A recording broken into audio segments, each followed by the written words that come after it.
Oke, bismillah. Assalamualaikum warahmatullahi wabarakatuh.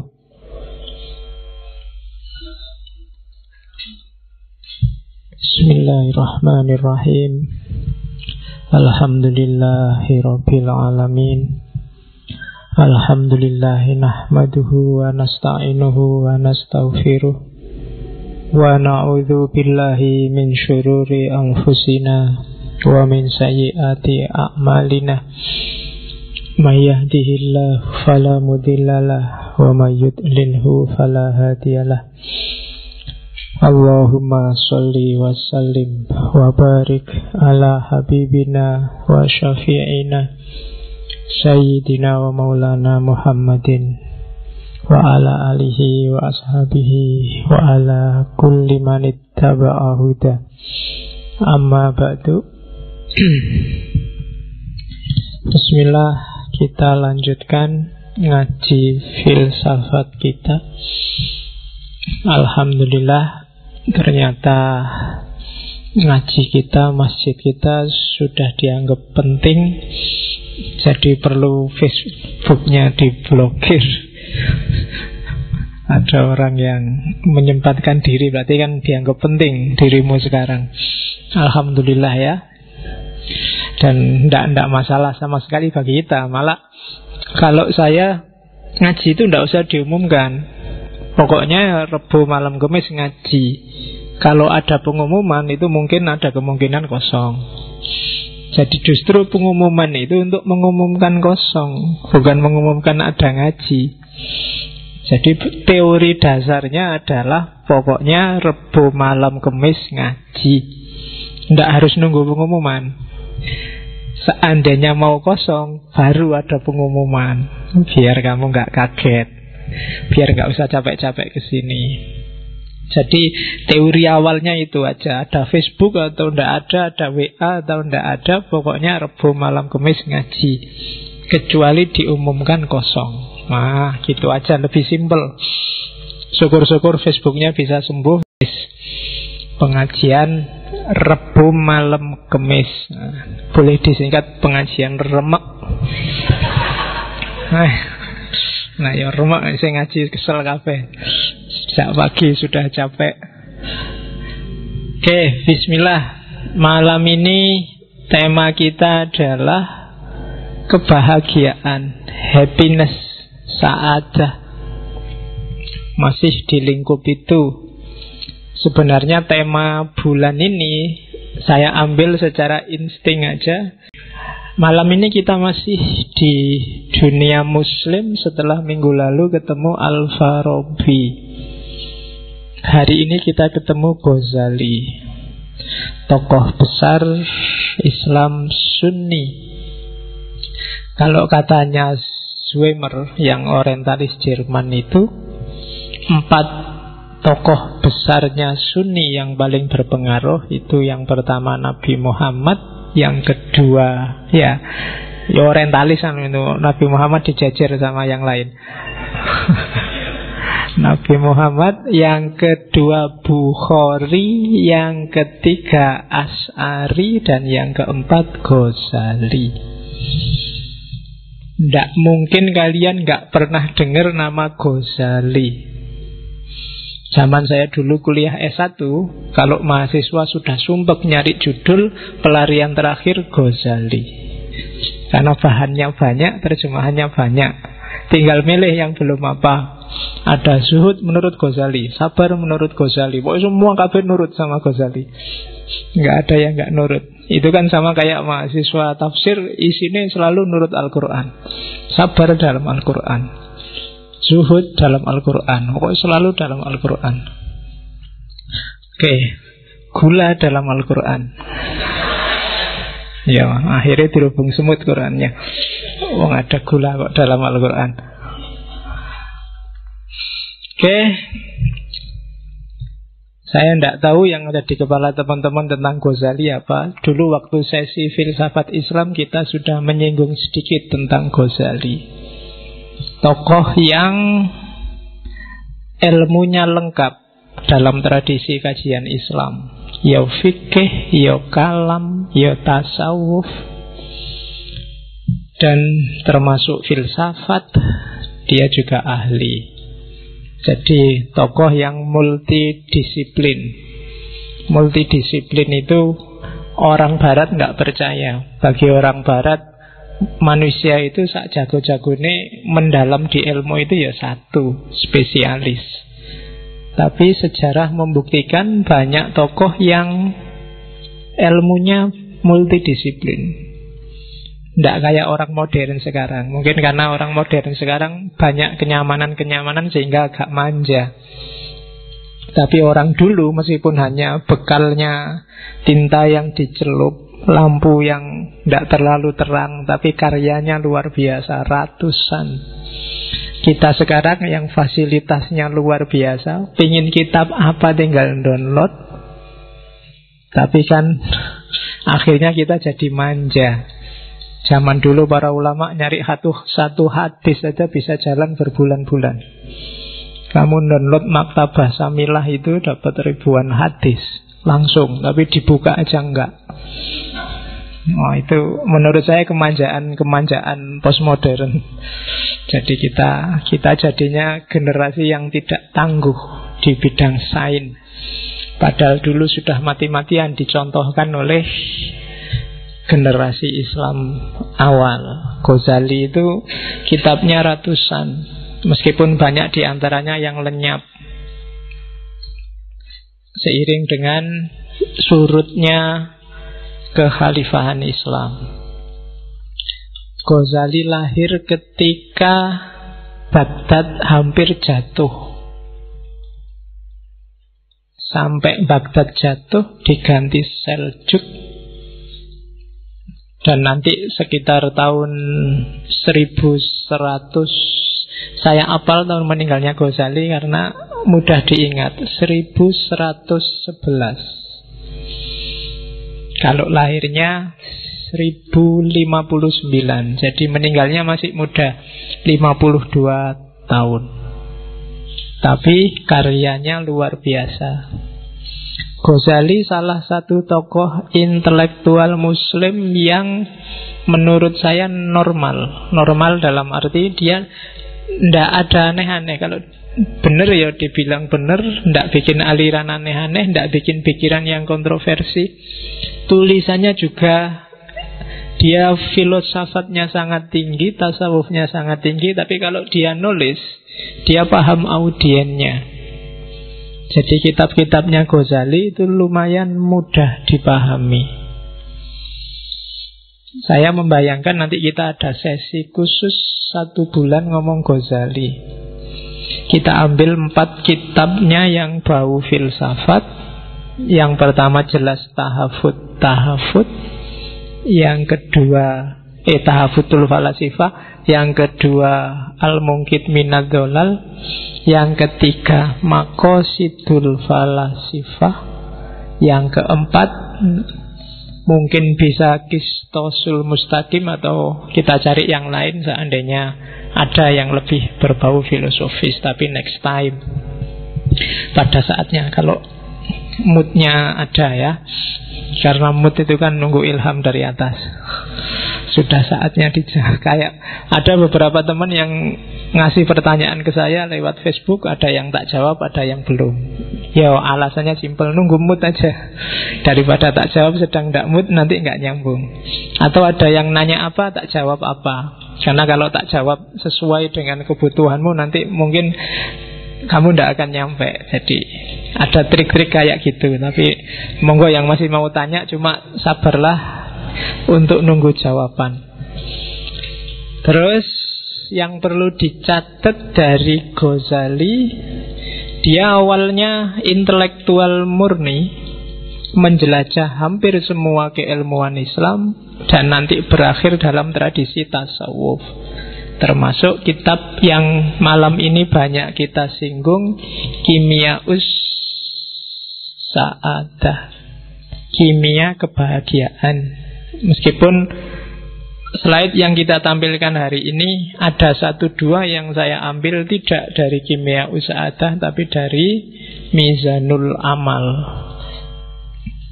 beberapa kitabnya Ghazali yang menyinggung kebahagiaan kan setahu saya Kimia Usa'adah, Mizanul Amal, Ihya Ulumuddin sama Al-Mungkit Minad Dolal.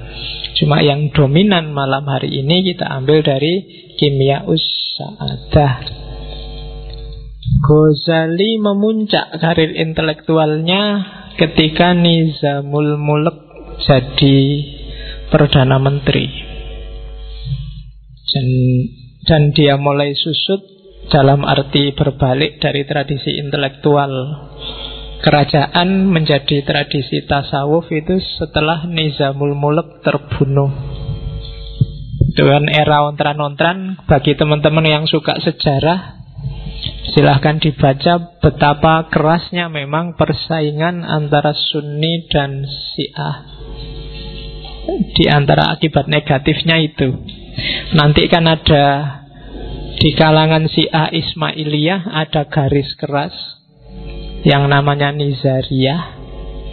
Di kalangan Nizariyah ini muncul satu sekte luar biasa yang isinya banyak pembunuh berdarah dingin kan, sekte khusus untuk yang dimanfaatkan untuk politik, tapi sebenarnya ini sekte bawah tanah, semacam mafia zaman itu, namanya Hassasiniyah.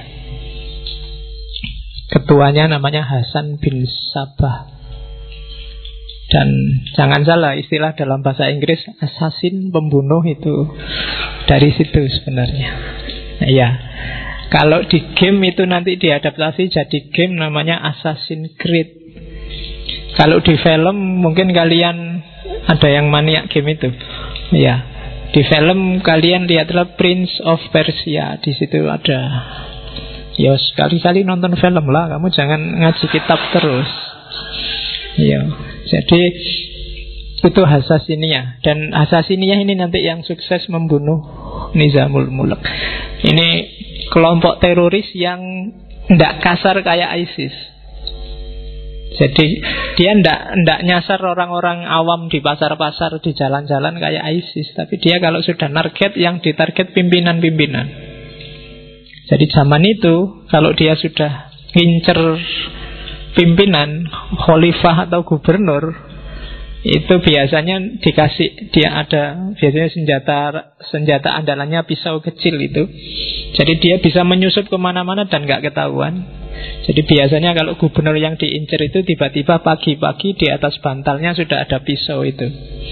Itu alamat sampean sedang tak awasi, tidak akan selamat dari tanganku kalau tidak sesuai yang dia inginkan. Misalnya kalau tidak mengakhiri kerjasama dengan siapa, kalau tidak melakukan apa. Jadi pisau yang ditaruh di bantal itu menunjukkan bahwa lingkungan orang dalam sudah ada yang jadi anggotanya Hassasiniyah, atau ada penyusup ke situ. Jadi sudah nggak tenang hidupnya kecuali tuntutannya dipenuhi. Jadi, dan kalau memang nggak dipenuhi, ya akhirnya tewas kayak Nizamul Mulk. Yang sempat diancam kayak gitu Salahuddin Al-Ayyubi, meskipun dia selamat. Jadi Salahuddin Al-Ayyubi itu ceritanya waktu dia tidur, tiba-tiba di atas perutnya sudah ada pisaunya kelompok Hassasiniyah. Meskipun kemudian dia menyerbu bentengnya Hassasiniyah yang namanya Benteng Alamut. Orang Barat kenal Hassasiniyah itu dari ceritanya Marco Polo. Marco Polo yang sempat kabarnya diajak ke sana. Dan uniknya kelompok Hassasiniyah ini kalau merekrut orang itu militansinya luar biasa, karena nganggap Hasan bin Sabah ini orang yang punya hubungan khusus sama Tuhan. Jadi ada cerita, saya nggak tahu benar apa enggak. Jadi kalau misalnya sampean direkrut, itu biasanya dibikin mabuk, dibikin teler sampai pingsan, terus dibawa ke bentengnya. Cuma di situ bentengnya di model kayak surga, ada bidadari, ada makanan enak, ada. Jadi waktu pingsan terus sadar dia, jangan-jangan ini di surga ya. Terus manut sama Abdullah bin Hasan bin Sabah datang, ya kamu sekarang jadi anggota kita. Kalau kamu taat, hidupmu kayak di surga ini terus menerus. Wah, jadi caranya halus, tidak kayak ISIS zaman sekarang. Kalau ISIS bagi saya kasar. Jadi prinsipnya Hassassin itu pembunuhan yang tidak perlu, tidak usah. Jadi yang memang harus dibunuh, kalau enggak ya enggak. Jadi daripada bunuh orang banyak, kalau enggak suka sama Obama misalnya, ya langsung aja ditarget Obama. Obama tewas kan selesai. Enggak suka sama Jokowi, ya Jokowi aja. Ya, daripada demo tawuran di jalan, ya langsung aja target aja sama. Loh, itu contoh nih. Dan di era kekacauan politik kayak gini, nanti Ghazali melakukan konversi dari tradisi intelektual istana jadi tradisi sufi. Dalam cerita dia 10-12 tahun mengembara uzlah. Dan disitulah nanti karya-karya sufi besarnya lahir, termasuk Kimia Usa'adah. Kimia Usa'adah ini termasuk karya-karya paling akhir setelah Ihya Ulumuddin. Jadi semacam klimaksnya. Dan ada cerita kenapa dia konversi dari tradisi intelektual ke tradisi sufi, karena dia tertarik oleh ilmunya adiknya. Adiknya ini sufi lebih dulu, Ahmad Al-Ghazali. Kalau Ghazali kan namanya Muhammad. Abu Hamid Muhammad bin Muhammad bin Muhammad, 3 kali Muhammadnya, baru Al-Ghazali At-Tusi As-Syafi'i Al-As'ari. Jadi namanya Muhammad, kakeknya namanya Muhammad, kemudian buyutnya juga namanya Muhammad, canggahnya namanya Muhammad. Jadi anaknya namanya Hamid. At-Tusi karena lahir di Tus, fikihnya Syafi'i, kalamnya As'ari. Jadi namanya banyak. Kalian juga boleh gitu, bikin nama yang panjang gitu. Oke. Ya. Meninggal tahun 1511. Dan ya karena dia sufi, jadi sudah mengerti, kalau bahasa sufinya ngerti alamul ghaib wasyahadah. Kabarnya sebelum meninggal dia ngerti kalau mau meninggal. Jadi satu pagi di satu subuh, setelah sholat subuh, terus tanya ke adiknya, ini hari apa? Hari Senin. Terus dia ngerti, tolong aku ambilkan kain kafan. Diambilkan kain kafan, terus kain kafannya dicium, terus duduk selonjor, kakinya diselonjorkan sambil semacam orang nunggu waktu. Jadi yang intinya, aku siap dipanggil hari ini, selamat datang malaikat maut, kutunggu kedatanganmu. Ya, dari sambil selonjor pagi-pagi dia ngerti itu. Terus konon ada yang tanya, Syekh, mbok, saya dikasih wasiat terakhir. Kalimatnya hanya satu, kamu harus ikhlas. Yang lain, kamu harus ikhlas. Bolak-balik ngomong kamu harus ikhlas, terus meninggal dengan kain kafan yang sudah siap, apa-apanya siap. Jadi tinggal langsung berangkat. Nanti setelah dia meninggal, di bawah bantalnya itu ada surat yang terkenal sekali, berisi syair panjang. Ya antara lain intinya dia ngomong bahwa setelah ini aku pergi, tidak usah ditangisi, karena yang kamu lihat sekarang itu hanya seonggok daging. Jadi aku tidak kemana-mana, aku hanya ganti baju. Jadi rohku bersatu dengan hakikatnya, dan jiwaku bukan yang kamu lihat itu. Ghazali bukan yang kamu lihat itu. Yang kamu lihat itu hanya bajunya kemarin. Nah itu nanti kamu lihat syair terakhirnya Ghazali, terkenal sekali. Oke. Karena Ghazali ngomongnya sering pakai bahasa yang mudah dipahami, kadang-kadang para pengkaji, para intelektual itu menganggap kurang tinggi analisisnya. Tapi menurut saya justru disitulah letak jeniusnya Ghazali. Filosof itu kadang-kadang kelemahannya sebenarnya pikirannya biasa-biasa, cuma cara ngomongnya bulat. Itu menurut saya problem. Itu yang bikin filsafat tidak disenangi orang. Dan Ghazali memecahkan problem itu menurut saya. Sementara yang pinter-pinter lebih merasa keren kalau pikirannya agak bulat. Kalau biasa-biasa aja dia merasa tidak canggih. Jadi filsafat yang gampang itu sering nggak dianggap menarik. Sama, tasawuf yang mudah itu sering-sering kalau cuma akhlak kayak gitu kurang canggih teorinya. Lebih canggih, wah datul wujud apa-apa gitu loh. Kan orang sering begitu. Oke, kita lihat ya kayak gimana Ghazali ngomong tentang kebahagiaan. Sebenarnya nanti hampir semua tokoh teorinya mirip-mirip, termasuk kemarin Plato, kemudian Farabi, dan hari ini Ghazali. Kita lihat bagaimana Ghazali menerjemahkan pikiran-pikirannya Plato yang kemarin jelimet atau Al-Farabi dalam bahasa yang lebih sederhana dan lebih mudah dipahami. Oke, kalau ini dari Mizanul Amal. Jadi katanya Ghazali, yo pingin bahagia itu simple. Kita sudah punya semua fasilitasnya. Allah sudah ngasih kita. Apa yang dikasih? Kenikmatan duniawi dan kenikmatan ukhrawi. Semuanya nikmat. Yang pertama, ini ranking 1, 2, 3, 4, 5 itu ranking. Ranking paling atas itu nikmat ukhrawiyah, nikmat besok di akhirat.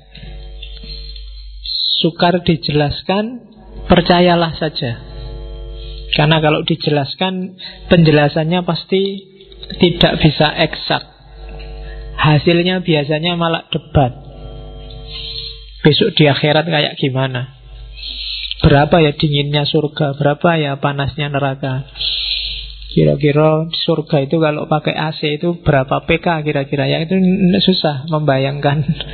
Ngomong yang eskatologis itu hanya bisa dipercaya. Tapi di sana digambarkan nikmat luar biasa. Cuma kenikmatan surga tidak akan bisa dicapai kalau kita tidak ketemu dengan nikmatnya jiwa, keutamaan nafsiyah. Kalau di dunia ini jiwamu galau, tidak tenang, entah karena apa, tidak mutmainnah, ya kamu tidak akan ketemu kenikmatan ukhrawi. Makanya kan di Al-Fajr itu, ya ayyatuhan nafsul mutmainnah. Kalau makomnya jiwamu belum nyampe mutmainnah, kamu tidak akan ketemu nikmatnya ukhrawi. Jadi jiwamu harus stabil dan nikmat dulu. Kalau di Mizanul Amal, cari nikmatnya jiwa gimana Pak? Yang pertama akalmu. Dia akan merasa nikmat dengan ilmu. Jadi kita punya akal, bagian dari jiwa kan akal itu.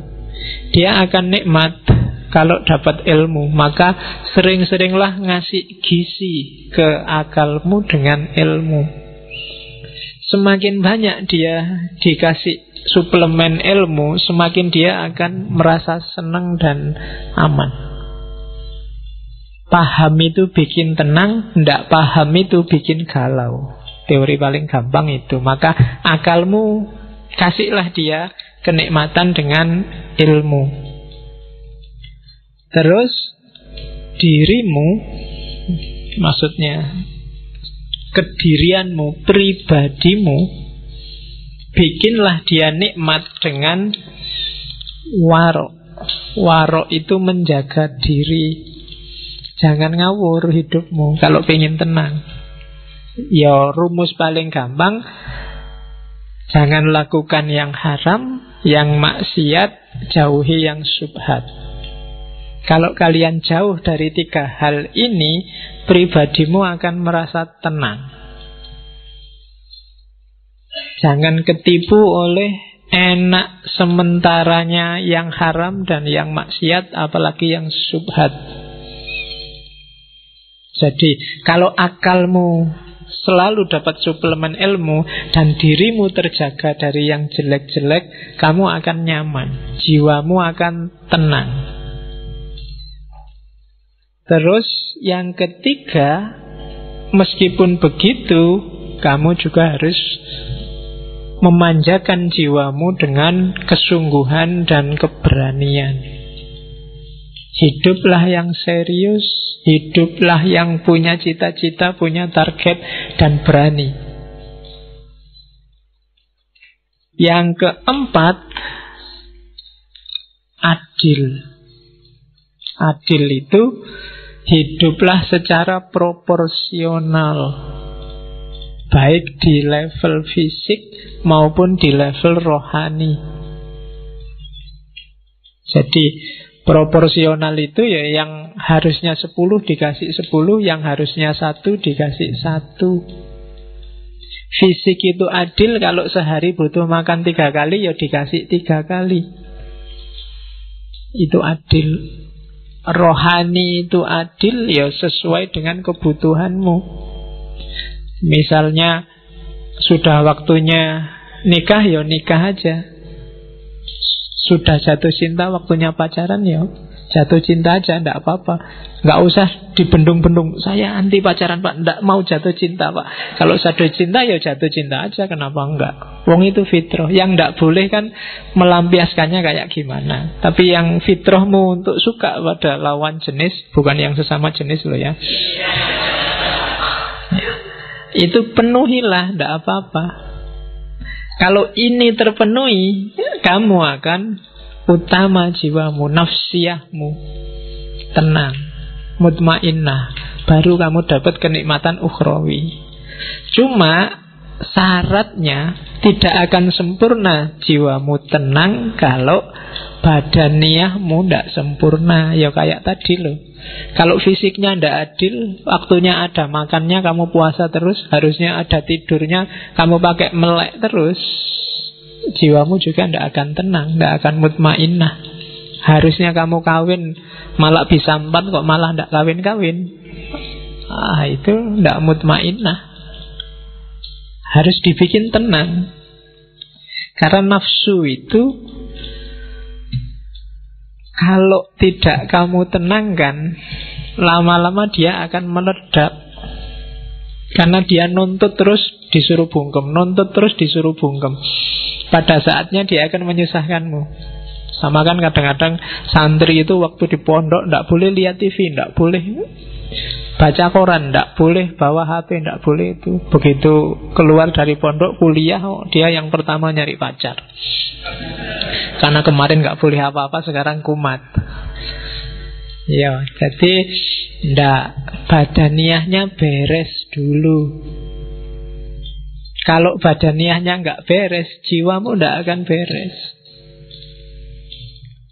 Kaya dulu, punya istri dulu, pinter dulu, fasilitas dulu, baru jiwanya bisa tenang. Jadi badaniyah.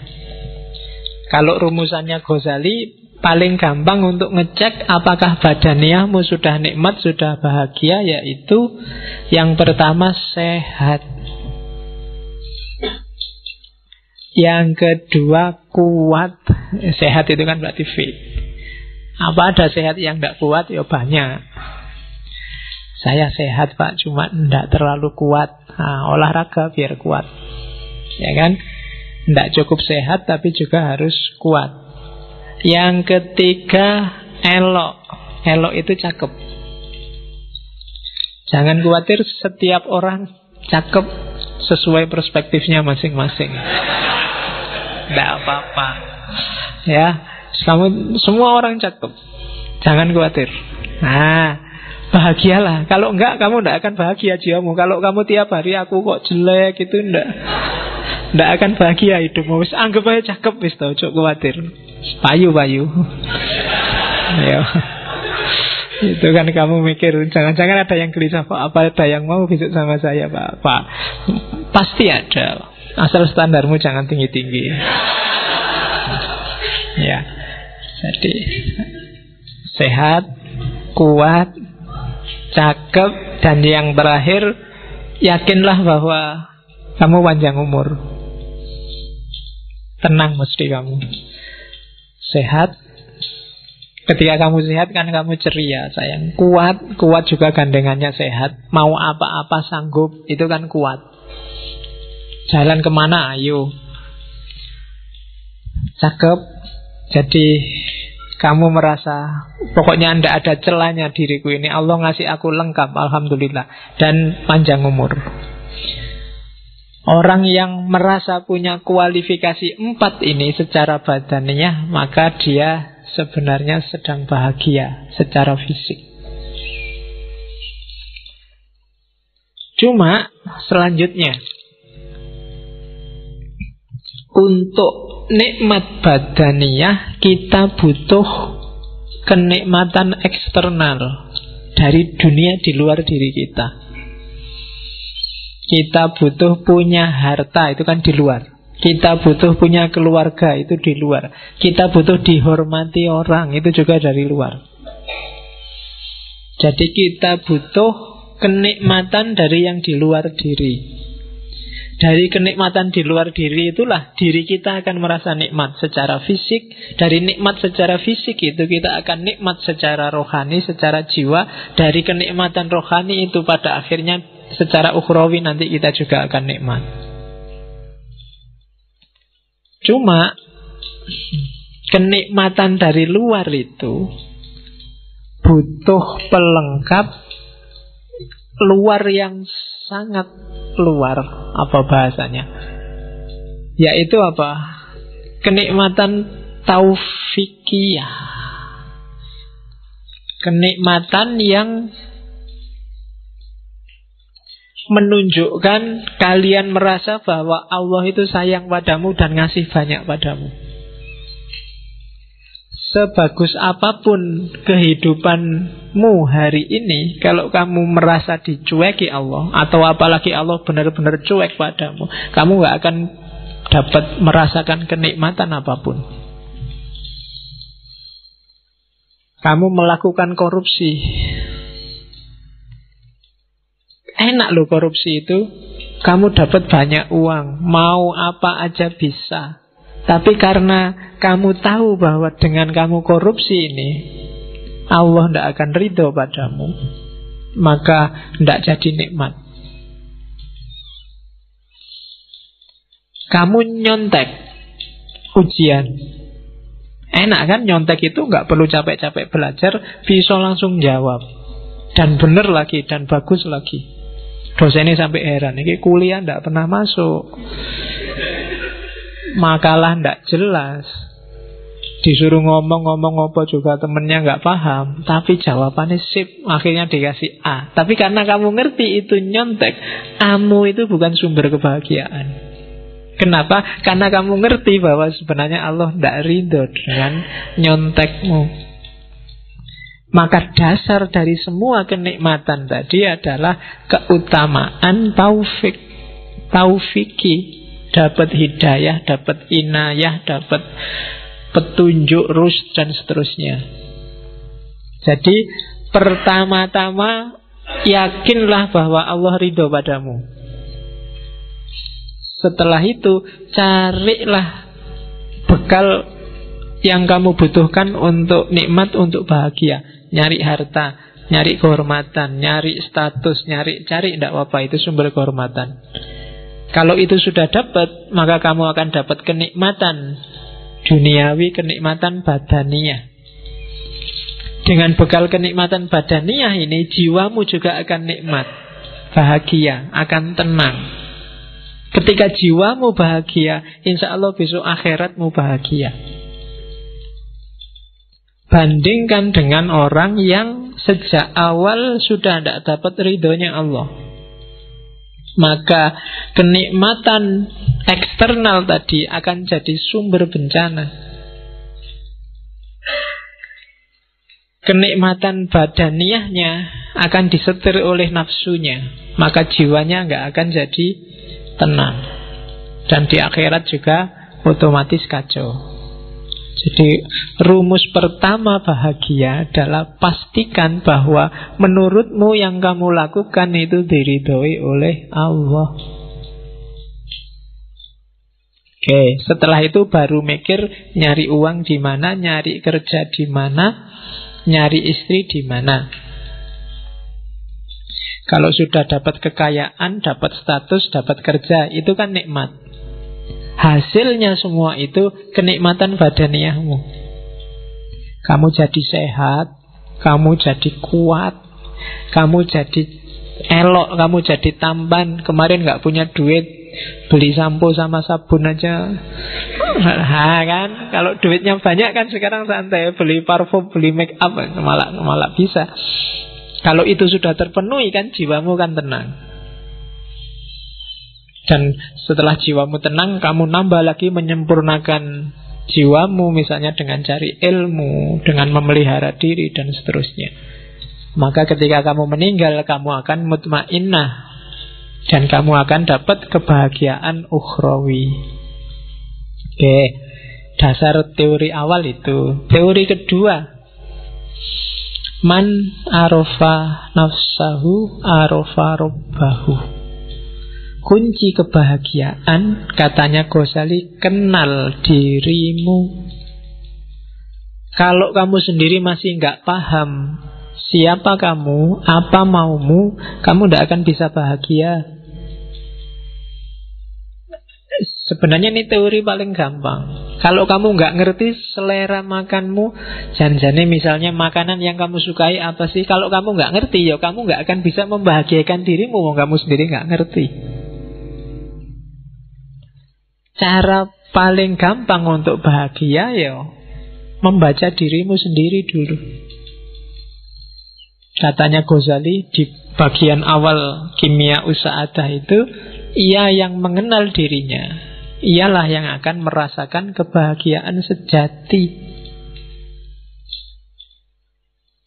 Mungkin selama ini kamu gak bahagia karena kamu gak kenal dirimu. Sebenarnya kamu suka misalnya baju-baju tipis, tapi karena kamu gak kenal dirimu, kamu lihat orang lain pakai baju-baju tebal, pakai baju-baju jubah, kamu anggap itu yang enak dan kamu tiru, ya ndak enak akhirnya. Kamu nggak nemu kebahagiaan di situ. Jadi kenali dirimu dulu deh. Kenapa kok kita nggak kenal diri, katanya Ghazali, biasanya ketutup oleh hasrat, oleh hawa nafsu, oleh karakter-karakter binatang kita, oleh keinginan menaklukkan yang lain, oleh keinginan jadi idola, oleh keinginan macam-macam. Itu yang bikin kita nggak kenal. Padahal kamu seleranya cuma nasi kucing, tapi karena ingin dianggap keren, kamu milih restoran-restoran mahal yang ada steak, ada apa. Padahal begitu lihat steak kamu janjane mau muntah. Itu panganan opo itu. Tapi yo biar dianggap keren, terpaksa kamu sambil nutup hidung dimakan. Tidak enak karena kamu nggak kenal dirimu sendiri. Ketutup hasratmu untuk dianggap anak gaul. Sebenarnya pakai jin itu mungkin kamu tersiksa luar biasa, wong meletup kayak gitu gimana. Tapi kalau nggak pakai jin nggak keren, Pak. Padahal kan yang paling keren itu kan menurut saya kan pakai sarung paling enak. Longgar, ISIS kan. Loh ya kan? Makainya juga simple, kapanpun dibutuhkan bisa dibuka. Bayangkan kamu pakai jin, ke kamar mandi aja nggak sumpek. Coba pakai sarung jangan diangkat, wes selesai. Nah ya kan? Loh, itu kecenderungan jiwamu, tidak bisa dibohongi. Jadi kenali dirimu. Oke. Terus dan jangan salah, katanya Ghazali, mengenal diri itu manfaatnya dua. Begitu kamu jernih membaca dirimu, semakin ke dalam, semakin ke hakikat sebenarnya siapa itu manusia, justru di paling dasar kamu akan ketemu gambarnya Tuhan. Ya kan? Karena Allah memang yang membedakan manusia dengan yang bukan manusia kan wa nafakha fihi min ruhi. Dalam diri kita ditiupkan ruh dari Allah. Dan itu citranya, gambarnya ruh dalam diri kita, itu gambarnya Allah. Jadi begitu kamu kenal dirimu yang sejati, hakikatnya kamu kenal Allah. Jangan dibayangkan, kalau mau lakukan. Bersihkan dirimu sebersih-bersihnya, singkirkan dari debu-debunya. Ghazali kan yang terkenal bikin analogi cermin itu kan. Semakin nafsu menguasaimu, semakin gelap cerminmu. Kayak kamu maksiat sekali, ada titik hitam satu. Semakin banyak maksiat, titik hitamnya semakin banyak. Sehingga kamu tidak bisa sudah lihat ke dalam dirimu. Akhirnya kamu tertipu oleh titik-titik hitam itu. Kamu anggap yang penting yang titik-titik hitam itu. Padahal kalau kamu bisa bersihkan itu, kamu sisihkan itu semua, kamu akan melihat bahwa sebenarnya itulah hakikat dirimu dan sekaligus itulah Tuhanmu. Oke, jadi kunci bahagia pertama, kenali dirimu. Saya tidak tahu pernah nggak teman-teman sekali-sekali mikir tentang dirimu sendiri. Mungkin paling tidak kayak tadi, nanti kalau ada waktu ya bikin semacam muhasabah, semacam tafakkur. Tipe orang kayak gimana sih kamu itu? Yang kamu sukai apa, yang tidak disukai apa? Cita-citamu apa saja? Keinginanmu apa saja? Terus kamu cek, ini keinginan ini sifatnya kayak gimana sih? Positif apa negatif? Kalau negatif, kenapa kok negatif? Sumbernya dari mana? Dan akhirnya mau jadi apa? Wah, itu muhasabah namanya. Jadi yang pertama, kenali dirimu deh. Siapa kamu? Ya kalau orang perang itu kan harus ngerti posisinya. Kalau kamu nggak ngerti posisinya, gawat. Ya kan? Di rumah aja kan kamu harus ngerti posisi. Kamu itu anak, opo bapak, opo ibu, opo adik, apa kan harus jelas. Kalau kamu di rumahmu anak tapi merasa kayak bapak, kan gawat. Ya, nanti malam-malam masuk kamar ibu lo. Posisimu anak, bukan bapak. Lah ya kan? Harus jelas. Nah, itu maka kamu dalam hidup ya gitu, harus muhasabah. Janjane kamu itu teman, apa sahabat, apa pacar, apa musuh kan juga harus jelas. Biar menyikapinya juga enak. Maka know yourself. Ini kan pesannya Socrates yang paling awal kan, kenali dirimu. Ya, itu kalimat-kalimat di Kimia Usada. Coba deh kalau sanggup, tanyakan, siapa aku dan dari mana aku datang? Kemana aku akan pergi? Apa sih tujuan kedatanganku dan persinggahanku di dunia ini? Di mana sih kebahagiaanku dapat ditemukan? Tanyakan itu, coba jawab. Ini PR-mu nanti malam. Ya sambil nonton sepak bola kalau ada, ini dijawab. Kira-kira siapa sih aku itu? Dari mana aku datang? Kok tiba-tiba aku ujuk-ujuk ada di sini itu loh? Apa kebetulan atau Allah ngasih misi apa sih aku ditaruh di bumi ini? Kok aku dilahirkan di Jogja? Kok aku dilahirkan di Sumatera? Kok aku dilahirkan Jawa Timur? Kok aku kira-kira disuruh membawa misi apa sama Allah? Nah, itu muhasabah. Dan Ghazali wanti-wanti, diingat-ingat ya, dalam dirimu secara umum itu ada 3 aktor. Ada 3 variabel yang harus hati-hati kamu gunakannya. Begitu salah dosis, hidupmu kacau. Yang pertama adalah unsur hewan, kehewanan. Yang kedua unsur setan. Dan yang ketiga unsur malaikat. 3-3-nya penting. Kamu butuh unsur hewan. Kalau kamu nggak punya unsur hewan, gawat. Kamu nggak punya ambisi, nggak punya cita-cita, Kamu akan jadi orang yang pasif, nggak kreatif. Mungkin kamu bisa nggak punya anak kalau nggak punya unsur kehewanan. Karena, wah saya nafsu kayak gitu, nggak lah Pak, malah gawat.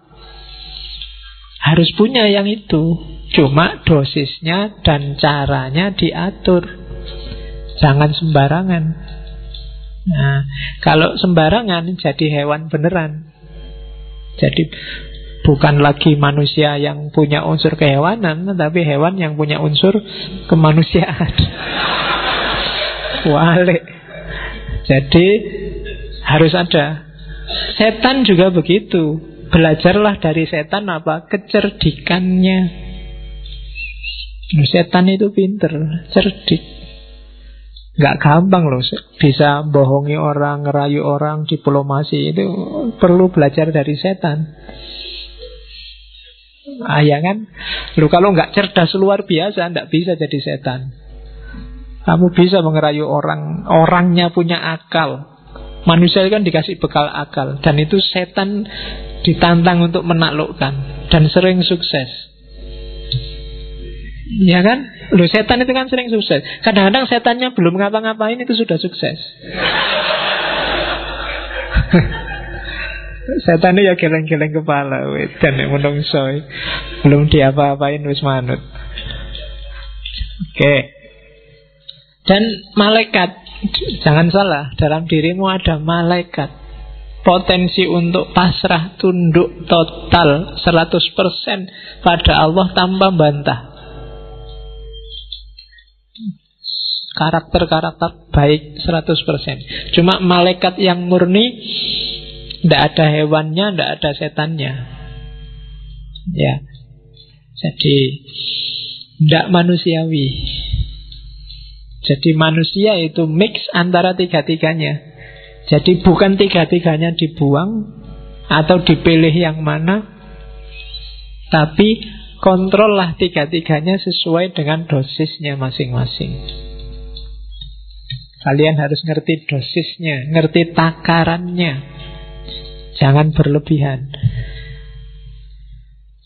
Katanya Ghazali, untuk bisa ngerti takarannya, yang ngontrol harus akal. Kenapa harus akal? Gambarannya kayak kota, katanya Ghazali. Jadi jiwa kita itu adalah kota besar. Rajanya beda sama Farabi kemarin. Rajanya bukan akal, tapi hati. Kolab. Jadi katanya Ghazali, ndak, akal itu bukan rajanya. Akal itu tunduk pada kolab. Suka dan tidak suka, kecenderungan batinmu. Jadi Ghazali melihat manusia itu disetir oleh kecenderungannya. Akal, dalil, argumen, pikiran itu datang belakangan mendukung kecenderungan hatinya. Maka bereskan dulu hatimu. Karena hati itu rajanya. Bukan kayak di Farabi kemarin, akal rajanya. Jadi kamu itu ikut partai apa dulu, baru kamu cari dalil kenapa partaimu itu bagus. Kamu itu jatuh cinta dulu, baru cari argumen kenapa kamu jatuh cinta padanya. Kamu suka dulu, baru nyari alasan kenapa kamu suka. Atau tidak suka dulu, baru nyari alasan kenapa kamu tidak suka. Jadi rajanya adalah hati. Maka kan banyak pengajian manajemen kolbu. Nah, itu bahas raja. Ya besok kita bikin tandingannya, manajemen akal. Ya. Jadi tugasnya akal apa? Akal panglima perang. Hati itu tugasnya ngasih nasihat, berfatwa. Sementara pekerjanya, panglimanya di lapangan itu akal. Prajuritnya itu syahwat dan amarah. Jadi dua-duanya ya, yang satu wali kotanya, yang amarah itu polisinya kalau katanya Ghazali. Jadi dalam diri kita itu isinya polisi yang marah-marah, kemudian wali kota yang penuh ambisi, dan panglima yang punya kekuatan ngatur, serta raja yang mengendalikan. Begitu rajanya nggak beres, maka panglimanya juga disuruh ngatur untuk ke arah yang tidak beres. Syahwat akan jadi penguatnya, karena dari situ muncul ambisi hasrat. Kemudian kekuatan amarah jadi pendorongnya. Jadi hati-hati, makanya hati harus lembut, baru yang lain ikut lembut. Kalau hati kasar, akalmu juga akan mengarah pada kasar, syahwatmu juga dikontrol oleh kekasaran, dan amarahmu akan semakin menyala. Jadi maka katanya Ghazali, amankan kota jiwamu. Pertama-tama bereskan hatimu, kemudian perintahkan panglima untuk mengendalikan wali kota dan polisi. Kalau enggak, ya alamat kotamu kacau balau. Jangan sampai nanti nafsunya memberontak, mengalahkan hati, dan akhirnya nafsunya yang jadi raja. Juga jangan sampai polisinya, amarahnya yang jadi raja. Dan jangan sampai juga akalnya yang jadi raja. Yang harus jadi raja hatinya. Oke. Terus karena itu katanya Ghazali, itu kalimat tak copy paste, hati-hatilah kalau kebahagiaanmu hanya karena urusan makan, minum, dan semua kebutuhan biologis, maka kamu termasuk kelompok bahaim. Kalau kebahagiaanmu terletak pada menang kalah, siapa ranking 1, siapa ranking di bawahnya, siapa yang statusnya tinggi, siapa yang statusnya rendah, maka kita adalah binatang, tapi binatang yang sabuiyah, binatang liar. Kalau tadi bahaim itu binatang ternak, peliharaan. Kalau hidup kita yang bikin kita bahagia adalah tipu daya, muslihat, mencurangi orang lain, maka kebahagiaan kita adalah kebahagiaan jenis kebahagiaannya setan. Dan kalau yang bikin kita bahagia hanya urusan kita menyembah pada Allah, ibadah, tidak membangkang sama sekali, maka kita ada di level malaikat. Bagus tapi tidak manusiawi. Jadi hati-hati, jangan jadi binatang ternak, jangan jadi binatang pemburu, jangan jadi setan, juga jangan jadi malaikat. Nah, susah ya kalau dilarang jadi malaikat. Kamu mesti komplain, oh malaikat kan bagus Pak. Enggak. Kita oleh Allah disuruh jadi manusia. Kalau manusia berarti yo ada bahaimnya dong. Yo kita butuh makan, butuh minum, butuh yang itu juga. Ya kan? Ya. Padahal aku ngomong yang itu loh ya. Kamu kok pikirannya ke sana. Isi pikiranmu berarti yang itu-itu. Aku nggak ngomong apa-apa loh. Terus sabuiyah.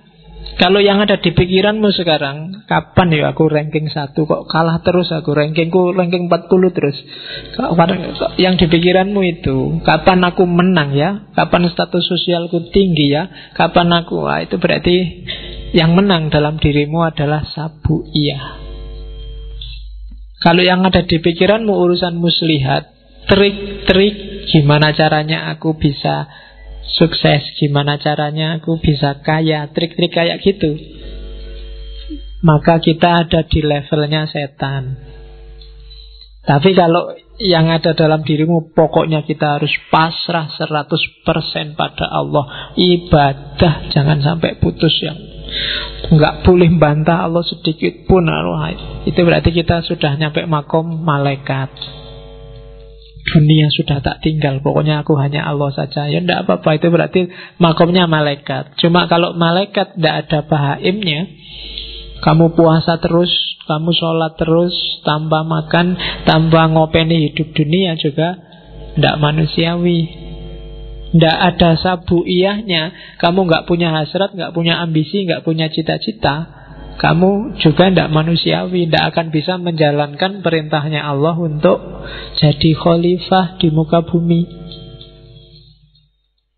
Kalau kamu tidak kayak setan, tidak cerdas, tidak kreatif, ya kan?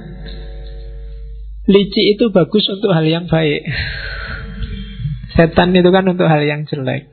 Licik itu kan berarti mikir, nyari celah yang orang lain nggak melihat. Oh, itu untuk hal-hal yang bagus. Kamu namanya kreatif. Gitu. Ya kayak Hasan bin Sabah tadi kan, Hasasin kan, dia nggak bunuh kan, itu kan pinter. Karena jahat maka namanya licik. Tinggal naruh pisau di bantalnya musuhnya, sudah selesai. Nggak perlu harus ngebom lah, nggak perlu bom bunuh diri lah, nggak perlu capek-capek. Naruh aja kalau ada mobil Jokowi lewat, kamu taruh pisau di kursinya Jokowi, itu selesai. Kalau kamu nggak ditangkap ajudannya loh.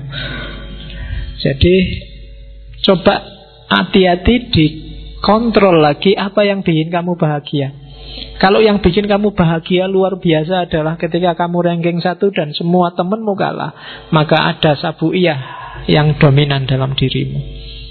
Kalau yang bikin kamu seneng pokoknya punya uang banyak, terus saya bisa makan enak, terus bisa kawin, bisa itu, berarti yang dominan dalam dirimu adalah bahaim.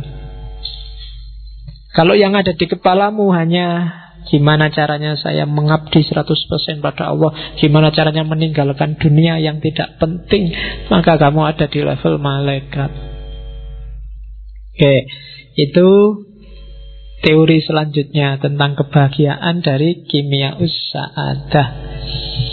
Oleh karena itu, katanya Ghazali, untuk bahagia waspadai 2 hal dan penuhi 1 hal.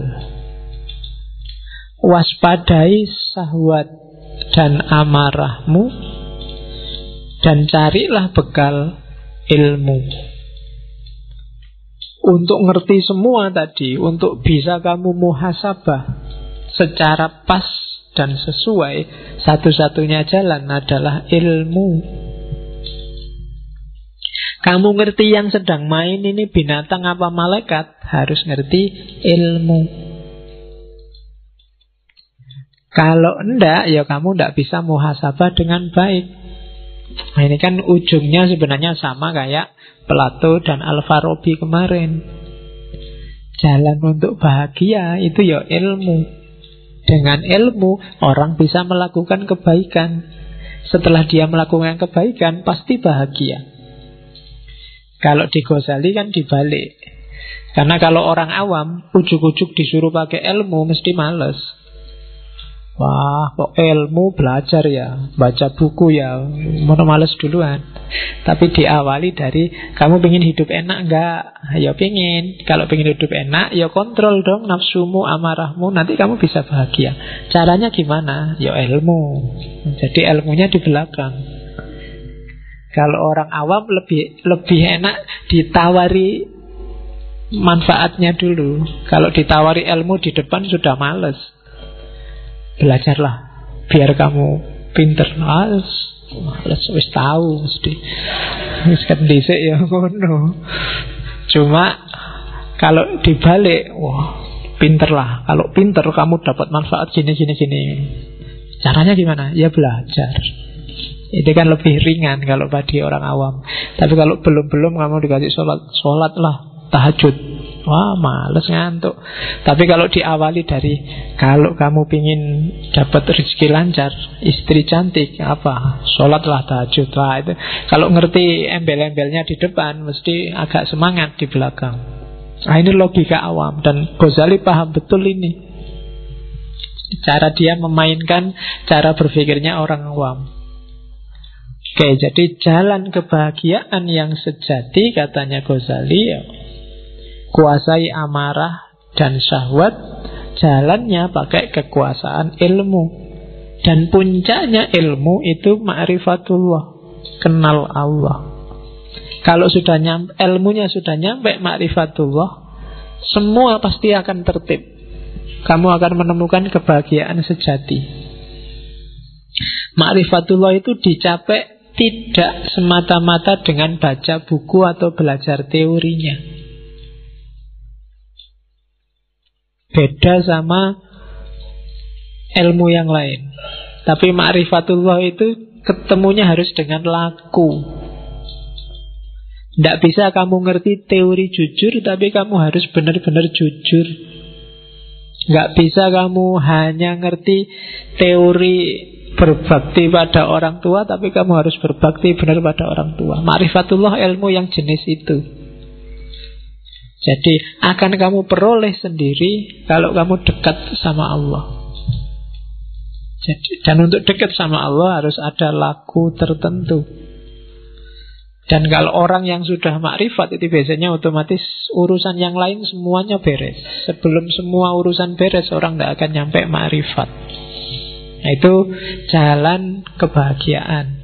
Jadi kuasai amarah, kuasai syahwat lewat ilmu. Harusnya semakin pintar orang, semakin berkualitas hidupnya, dan semakin dia merasa bahagia.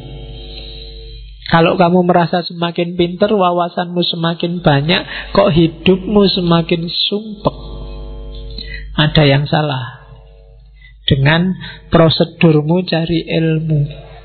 Silahkan kamu muhasabah sendiri. Pak, saya ngaji filsafat mulai tahun lalu itu perasaan gak berkembang apa-apa itu, Pak. Ya coba dicek lagi deh. Jangan-jangan ada yang salah.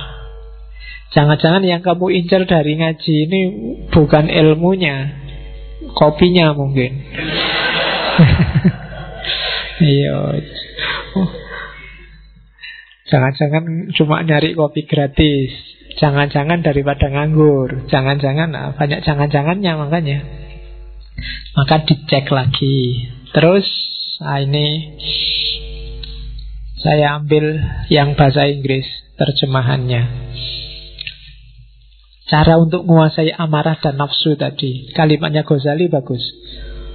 Oke, itu saya kasih foto yang itu karena Ghazali Tus itu daerah Persia, dan orang Persia, orang Iran itu biasanya tinggi, besar, gagah, dan brewokan. Ganteng-ganteng, gak kayak orang Indonesia. Kecil, pesek, terus ngeyelan, cerewet. Orang sana gagah-gagah, kalau ngomong aja mantep. Ya, katanya Ghazali, declare your jihad on certain enemies you cannot see. Katanya Ghazali, deklarasikanlah jihad terhadap 13 musuhmu yang tidak terlihat. Egoisme, arogan, conceit, egoisme, sombong, angkuh, selfishness, merasa benar sendiri, merasa bagus sendiri, merasa menang sendiri, greed, tamak, lust, tamak, intolerance, anger, marah, bohong, cheating juga bohong, gossiping, supposing gosip, slandering. Dan 13 itu, if you can master and destroy them, kalau kamu bisa menguasai dan menaklukkan 13 musuh itu, then will be ready to fight the enemy you can see. Maka kamu akan siap mengalahkan semua musuh yang terlihat. Kalahkan 13 yang tidak terlihat itu. Kalau kamu sudah sukses mengalahkan itu, maka semua musuh yang terlihat akan mudah dikalahkan. Nah, rumusnya itu. Kalau dibaca enak, dirasakan juga mantap, dijalani yang agak susah. Yo jihad, makanya katanya Ghazali, jihad dong, declare yo jihad. deklarasikan jihad untuk melawan ini. Jihad berat, makanya katanya Nabi, jihad yang lebih berat daripada perang Badar loh. Perang Badar itu kan berat luar biasa. Berapa ratus orang melawan 10 ribuan orang. Sudah berat gitu katanya Nabi, ini cuma jihad kecil. Ada yang lebih besar. Apa? Mengalahkan dirimu sendiri. Dan katanya Ghazali, ya taklukkan 13 itu. Kalau kamu sudah bisa menaklukkan 13 itu, maka kamu akan siap menaklukkan semua yang lain. Kuncinya bahagia. Oke, terus. Nah, puncaknya bahagia nanti, katanya Ghazali tadi, ma'rifatullah. Kalau orang sudah ma'rifatullah, kebahagiaan sejatinya justru ketika dia dekat dengan Allah, mencintai Allah. Selama ini sebenarnya pikiranmu masih terjebak materi. Kalau kritiknya Hussein Nasr, itu yang bikin kamu susah mencintai Allah. Bagi kamu yang dicintai itu harus cantik. Dan rumusmu tentang cantik adalah yang kulitnya putih, rambutnya panjang, kan itu. Nanti ketemunya kuda yang warnanya putih. Lah ya kan kulitnya putih, rambutnya panjang. Oke, jadi jangan terjebak fisik. Coba katanya Ghazali ngajak mikir, coba ya kita renungkan. Mengapa Allah harus jadi cinta kita yang paling puncak? Yang pertama, kalau kita suka segala sesuatu yang bikin kita semakin sempurna. Kamu suka minyak wangi karena minyak wangi bikin kamu semakin sempurna baumu. Kamu suka apa saja, baju bagus karena baju bagus bikin kamu perfect penampilanmu. Padahal katanya Ghazali, coba dipikir, yang bikin semua itu, yang merealisasikan kamu sehingga puncak jadi sempurna, itu kan Allah. Kamu suka orang yang membantumu karena dengan dibantu kamu semakin berkualitas. Kamu suka orang apapun itu nanti yang bikin kamu semakin baik, semakin sempurna, Allah pada puncaknya. Harusnya Allah yang paling kamu sukai, katanya Ghazali. Dia harus nomor satu. Rumus kedua, kalau kamu suka pada orang, pada temanmu, pada tetanggamu yang sering berbuat baik padamu, suka jemput, suka nganter, suka SMS, suka mention di Facebook, itu kan berbuat baik. Malam-malam aja tanya, sudah tidur apa belum? Ya, tapi hati-hati kalau sama-sama cowoknya, malah nguatiri. Loh, itu kan berbuat baik. Seneng karena hatimu itu suka kalau ada orang berbuat baik padamu. Dan katanya Ghazali, loh, Allah itu justru kebaikannya puncak padamu. Semua dikasih padamu. Fasilitas apapun yang kamu butuhkan untuk hidup di muka bumi ini dikasih oleh Allah. Harusnya kamu jauh lebih suka pada Allah. Yang ketiga, katanya, kalau kamu suka pada orang baik, orang dermawan, kalau tadi kan untuk dirimu, untuk orang lain, kamu suka kan lihat orang, wah bagus ya Jokowi itu nolong orang miskin, wah bagus sekali, orang baik di mana-mana kan bikin kamu suka. Harusnya juga puncaknya juga Allah. Allah itu baik pada siapapun. Bahkan yang terang-terangan melawan dia juga Allah baik.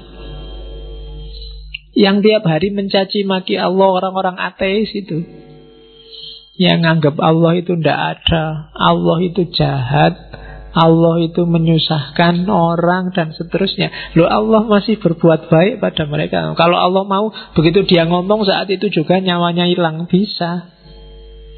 Tapi kan enggak. Itu kan berarti orang yang baik luar biasa seandainya orang. Maka harusnya jatuh cinta kita pada Allah itu topnya. Kalau cuma manusia, dia ada batasnya. Kalau Allah nggak ada batasnya. Itu argumen keempat.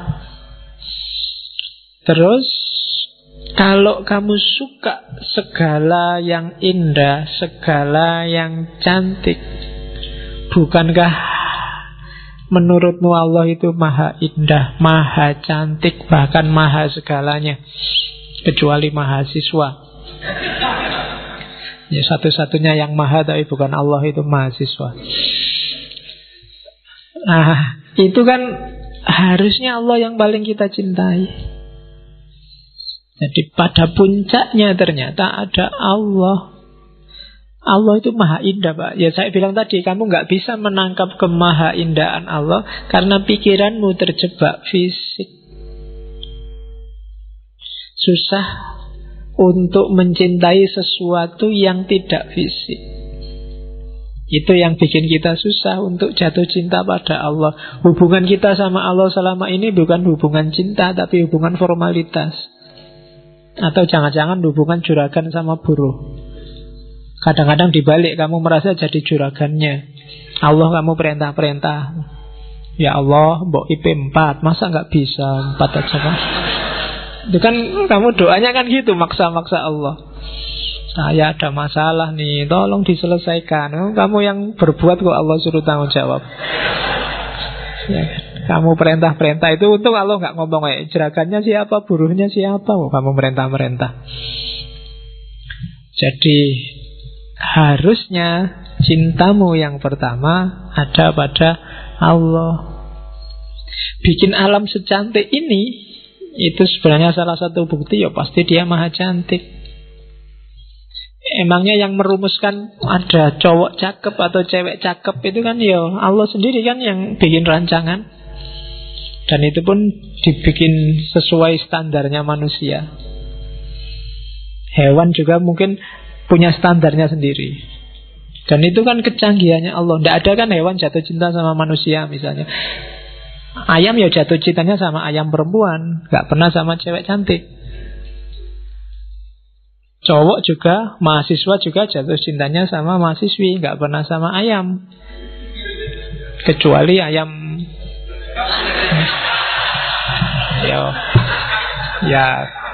Ya kalau yang itu teorimu lebih canggih. Oke, saya kan tidak ngerti yang itu kamu. Kalau di situ saya lugu mas ya. Oke. Terus. Oke. Terakhir katanya Ghazali, kalau orang mencintai sesuatu karena cocok dengan dirinya, misalnya kamu baik, suka juga sama orang baik. Kamu orangnya suka makan, kamu juga suka sama orang yang suka makan. Kamu orangnya suka humor, kamu senang juga orang sama suka humor, dan seterusnya. Kalau kamu jeli, coba kamu cek bahwa Allah sangat sesuai dengan dirimu, dengan hidupmu. Kamu apa aja, Allah ada mahanya. Kamu adil, Allah maha adil. Kamu suka kedekatan, Allah maha dekat. Kamu suka keakraban, Allah maha akrab. Ya kan, Ra'uf, Rafiq, dan seterusnya. Bahkan kamu suka ketegasan, Allah syadidul iqab pada yang salah. Ada semua, mesti cocok. Makanya para sufi selalu nyuruh kita takholak bi ahlakillah. Tirulah karakternya Allah. Kenapa kok bisa ditiru? Karena sama, sekufu sama kita meskipun beda level.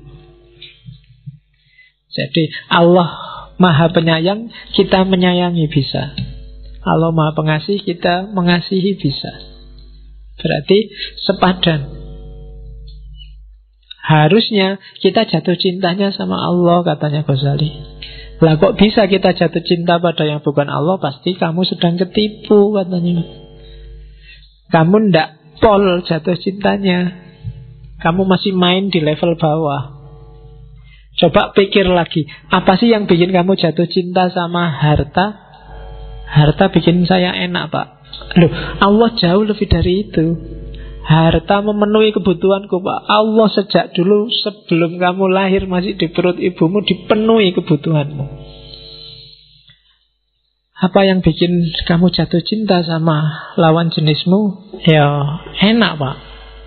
Enak apa nih wong belum kawin? Ya kan? Loh, Allah berkali lipat bikin kamu enak, bahkan gak cuma lewat jalur itu. Lewat jalur makan, lewat jalur ilmu, lewat jalur minum, lewat jalur persaudaraan, persahabatan, kekeluargaan. Itu kan nikmat-nikmat yang luar biasa. Harusnya kamu jatuh cinta dong pada Allah, bukan pada yang selain Allah. Nah, itu argumennya Ghazali. Nah, ini kalimat tak potong dari Kimia Sa'adah. Kebahagiaan tertinggi bagi seorang awam adalah surga, sementara kebahagiaan tertinggi bagi orang-orang khawas adalah ridhonya Allah. Jadi surga itu iming-iming bagi orang biar dia jalan menuju ridhonya Allah.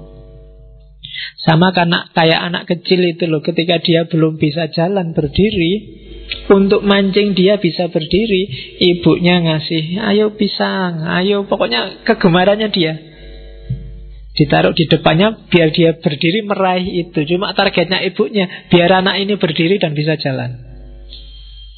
Ya kalau dia nyampe dikasih si pisang itu, tapi intinya kan alhamdulillah sekarang bisa jalan. Jadi itu logikanya surga sama ridhonya Allah. Kalau kamu menuju surga, kamu dapat ridhonya Allah. Dan juga sebenarnya kalau kamu menuju ridhonya Allah, surga jadi nggak penting. Kalau kamu sudah jalan seperti maunya ibumu tadi, pisangnya nggak penting lagi. Jadi ya dulu mungkin orang apa-apa kan serba matematis, sama Allah juga dagang. Kalau gini untungnya apa, kalau gitu untungnya apa. Sementara mikir abstrak agak susah. Maka ditawarilah dengan jannah, dengan surga yang ilustrasinya sangat fisik. Ya sesuai jangkauan pikiran masyarakat zaman itu, bahwa di surga besok ada kolam susu, kolam madu, ada bidadari, ada. Itu kan fisikal. Tapi puncaknya adalah sebenarnya keridhaan Allah. Apa tidak boleh Pak saya mimpi ke surga? Boleh. Jalanmu menuju surga adalah jalan yang sama sebenarnya menuju keridhaan Allah. Cuma kalau terminal akhirmu surga dan kamu berhenti di situ, matok di situ, mungkin kamu nggak ketemu keridhaan Allah. Akhirnya ibadahnya jadi matematis, disuruh apa-apa dihitung. Kalau saya sholat duha untungnya apa? Wah, rezekimu lancar. Oke. Ya kan? Kalau saya sholat tahajud apa-apa, semua kebutuhanmu dipenuhi. Oke. Kan selalu gitu kamu negosiasi. Begitu kamu sholat duha lama, rezeki tidak lancar-lancar Pak. Jangan-jangan bohong. Ya kan? Karena kamu pertimbangannya matematis, seolah-olah Allah nggak ngasih apa-apa padamu. Karena hitunganmu ya harus kaya dengan sholat duha. Kalau saya sedekah 1.000, nanti dapatnya 70.000, benar kok Pak? Iya, janjinya Allah. Begitu nggak dapat 70.000, wah bohong kan mana? Ya kan?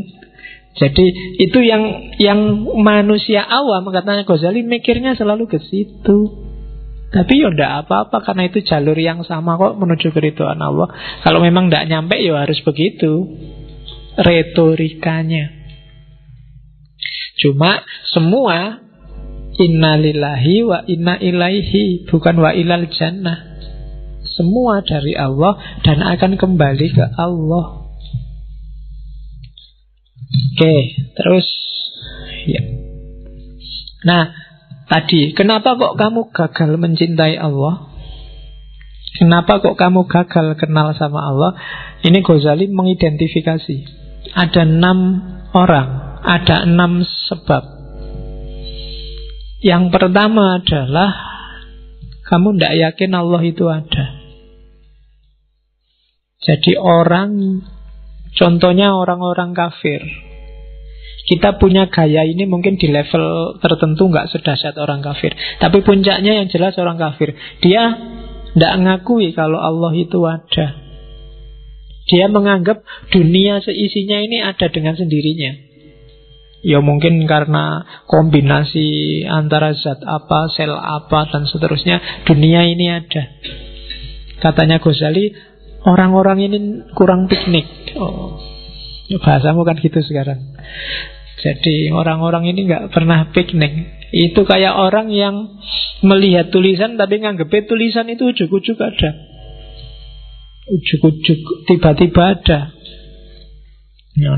Yang ndak Jawa kan bingung kamu memahami ujuk-ujuk. Jadi ada gaya orang kayak gini. Orang yang ndak yakin Allah itu ada, ya ndak akan mengenal Allah. Kita kadang-kadang gitu kan. Keyakinan kita, Allah kan sering bilang ana inda dzanni abdi. Kalau kamu anggap Allah itu A, ya A itulah keberadaan Allah. Kayak kamu berdoa kan, kamu kan doa dikabulkan katanya Allah kan ya sesuai keyakinanmu. Misalnya saya itu bodoh Pak, sejak dulu IP tidak pernah lebih dari 2. Ya berdoa aja supaya IP-mu 4. Tidak mungkin Pak. Ya itu hasilnya itu. Keyakinanmu tidak mungkin, ya tidak mungkin memang. Jadi Allah inda dzanni abdi. Pak, wajah saya kayak gini, apa ya bisa dapat yang cakep besok? Tidak mungkin Pak. Ya meskipun kamu berdoa sementara kamu merasa tidak mungkin, yes, sejumlah itulah Allah masuk dalam doamu. Saya anaknya orang miskin ya Pak, apa bisa kaya? Ya. Nah kamu berdoa kaya tiap hari, ya siapa tahu. Tapi kamu nggak mungkin, ya sudah enggak. Allah intervensi sejauh keyakinanmu. Jadi kamu tidak akan kenal Allah kalau kamu memang nggak ingin kenal. Mungkin kamu merasa lebih penting kenal Rhoma Irama, Ahmad Dhani, Ahok, atau SBY, atau Jokowi. Buktinya kalau ketemu salaman, kamu masukkan Facebook, kamu masukkan WA, habis salaman sama tokoh A, jejer sama tokoh B, kan gitu kamu tiap hari. Tapi kan kamu nggak terlalu wow kalau sedang, wah ini aku baru kenalan sama Allah, tidak ada. Bahkan mungkin tidak pernah ada yang bikin status begitu. Ya, kalau ada mungkin kamu langsung dibully bareng-bareng sama teman-temanmu.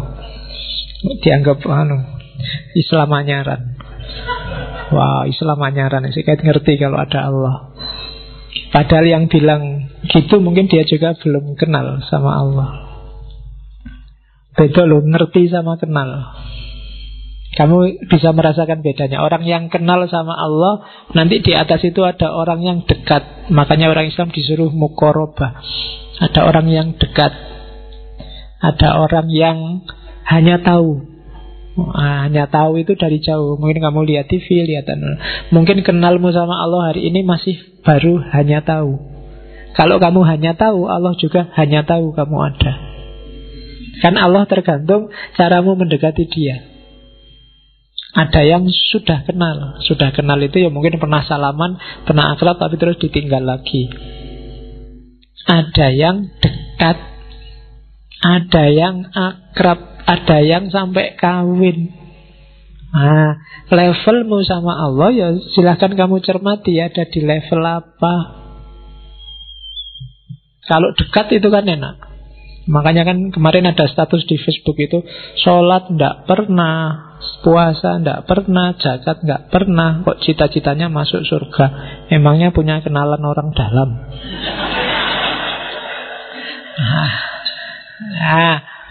Orang dalam yang paling posisinya paling penting itu Allah. Dan Allah sejak lama sudah membuka diri, kenalilah aku. Ya kan, dekatlah padaku.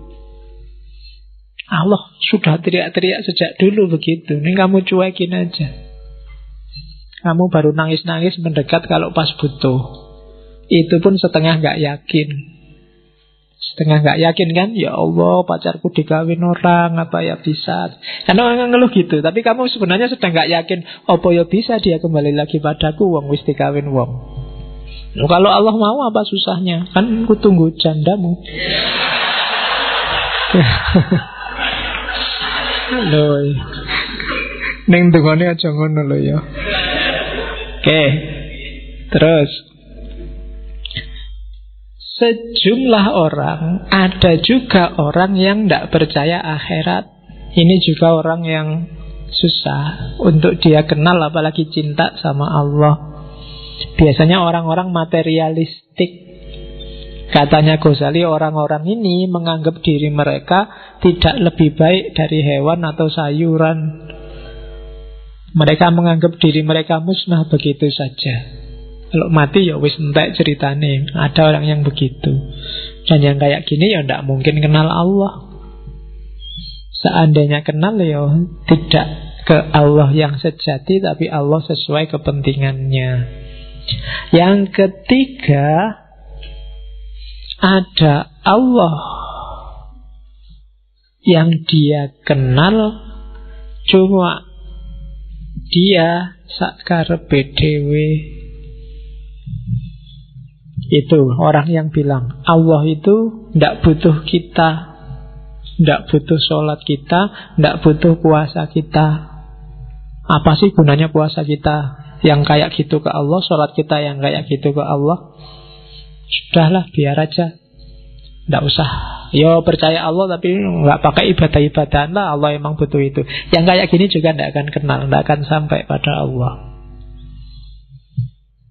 Jadi ibadah itu, sholat, puasa, zakat, itu katanya Ghazali kayak dokter. Allah nyuruh kita sholat, zakat, puasa, kayak dokter ngasih kita resep. Ya bisa sih kita cuek aja, resep ya resep. Emangnya kalau nggak tak tebus, nggak tak beli, mau apa dokternya? Ya dokternya katanya Ghazali ya memang nggak ngapa-ngapain, cuma yang rugi kamu nggak jadi sembuh. Sakitmu permanen, cepet mati. Loh iya kan, kalau kamu gak manut sama dokter kan itu.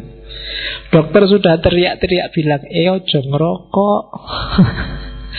Contohnya rokok emang keretis. Itu hati-hati jantungmu misalnya. Alah, sejak dulu ngerokok juga ndak apa-apa. Terserah dokter mau ngomong apa. Ya dokternya gak kena efek apa-apa. Ya yang batuk juga kamu, bukan dokternya. Yang merokok membunuhmu itu kan, di covernya rokok itu ya dirimu, bukan yang lain. Nah itu analoginya Ghazali. Oke, makanya kalau merokok yang ikhlas. Ya, jadi maksudnya ikhlas, ya Allah apapun dampaknya aku ikhlas. Biar nggak jadi pikiran. Oke. Terus ada kelompok keempat. Ini biasanya kadang-kadang dipakai pada kelompok liberal yang agak ekstrim. Jadi dia bilang biasanya alasannya HAM atau kemanusiaan. Ya kan? Misalnya itu kan, masa syariat nyuruh kita menahan amarah, nahan syahwat, nahan munafik. Loh, syahwat itu kan alami, amarah itu kan natural. Boleh dong orang marah. Seks itu kan dorongan alamiah. Kalau aku suka, dia suka, tidak ganggu orang lain, ngapain yang lain cerewet? Itu kan mikirnya alamiah kok.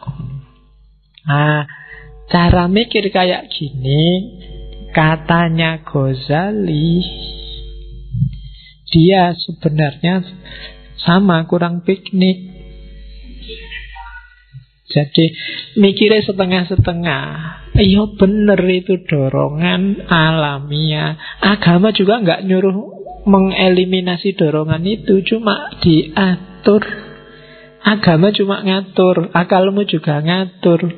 Biar apa? Hidupmu semakin berkualitas, hidup ini nggak kacau. Kalau kamu seks bebas, bebas-bebas, rusak hidupmu.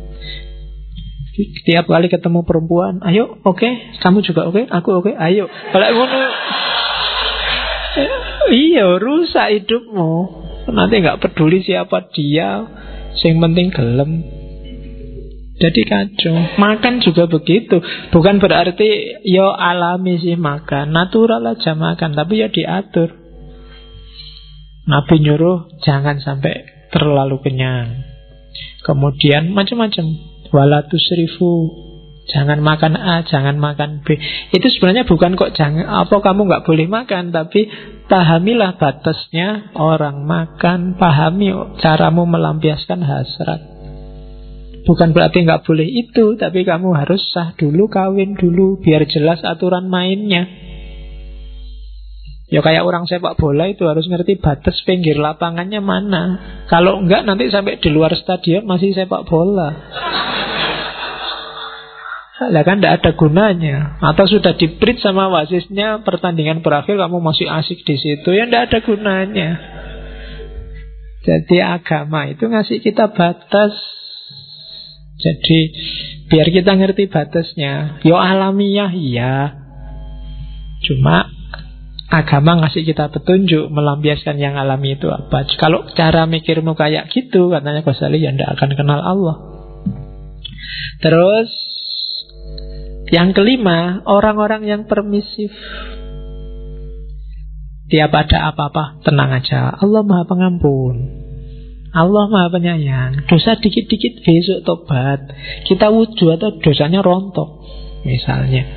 Yo, bukan berarti ideologi kayak gitu keliru, tapi kalau gayamu kayak gini, kamu tidak akan bisa kenal Allah.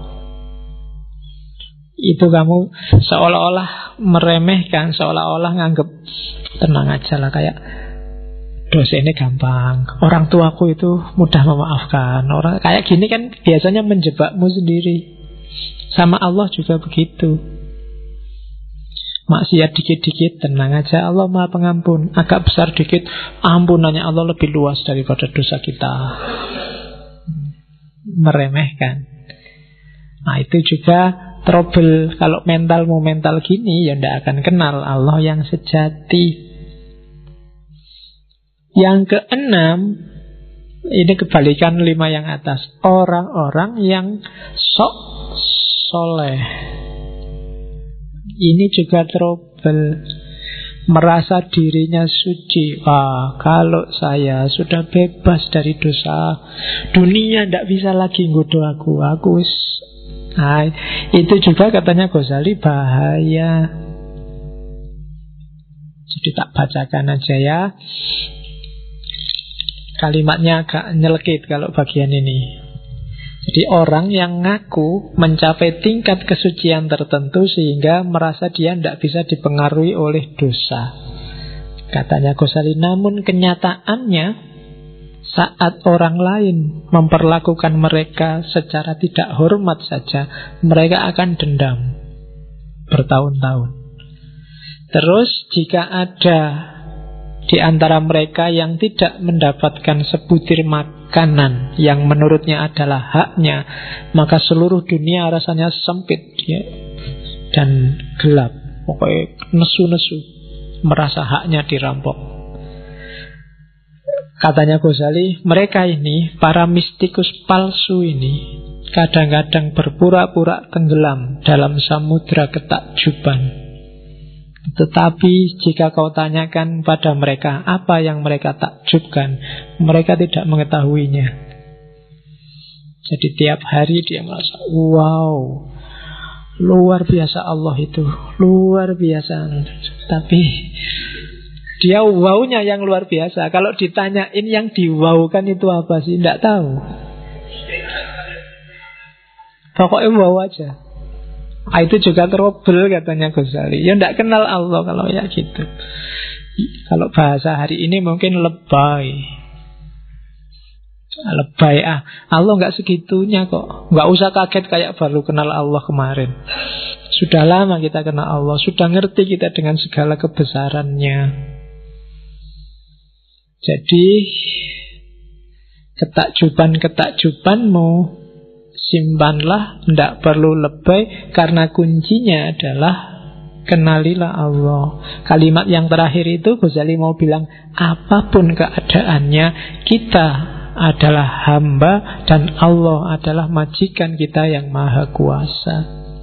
Ini sebenarnya mau ngeritik orang-orang sufi yang berlebihan sampai ke level bahwa manusia dan Tuhan bersatu. Ini juga tidak akan kenal Allah. Kalau jadi satu ya selesai. Kenal itu kan ini aku, itu kamu, kenalilah aku kenal dirimu. Itu kan kenal namanya. Makrifat itu aku tahu tentang kamu, sesuatu di luar diri kita. Kalau sufi yang agak berlebihan, tasawuf, wahdatul wujud, itikat, hulul, itu bisa menjebak orang bahwa manusia sama dengan Tuhan. Maka di kalimat terakhir Ghazali menegaskan, ketahuilah, ingatlah bahwa yang maha kuasa yang menciptakan, dan kita adalah hamba yang diciptakan. Jadi sederhananya begitu. Tugas kita kenal, paling puncak adalah ma'rifat. Bukan melenyapkan diri kita atau menganggap kita nggak ada, yang ada hanya Allah, atau apalagi kitalah Allah itu. Berarti tidak butuh kenal kalau hakikatnya sama. Oke, itu yang menghalangi orang dari bahagia karena tidak kenal Allah. Kalau orang punya 6 karakter ini, dia tidak akan kenal Allah. Orang yang tidak kenal Allah tidak akan nyampe pada kebahagiaan yang sejati. Terus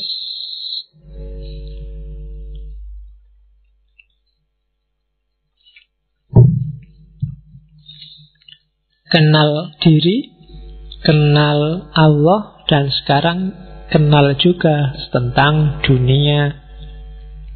Harus, karena kita hidup di sini. Kalau nggak ngerti ilmu dunia, kita nggak bisa hidup, nggak akan bisa bahagia. Karena kebahagiaan dunia itu imbasnya kebahagiaan akhirat. Kalau di dunia kita tidak bahagia, badaniah tidak bahagia, akhirat tidak akan juga bahagia. Kayak logika di awal tadi. Maka kunci bahagia selain kenal diri sendiri, kenal Allah, juga kenal dunia. Kenal dunia itu targetnya 2, memelihara jiwa dan merawat jasad. Jadi dunia jadi jalan untuk kita bahagia di akhirat. Jiwa harus beres, jasad harus beres.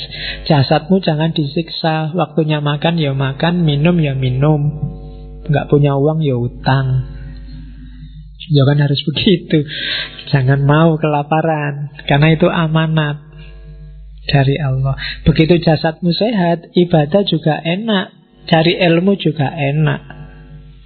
Kalau jasadmu nggak sehat, belajar cari ilmu apalagi yang kayak gini mesti nggak nyambung.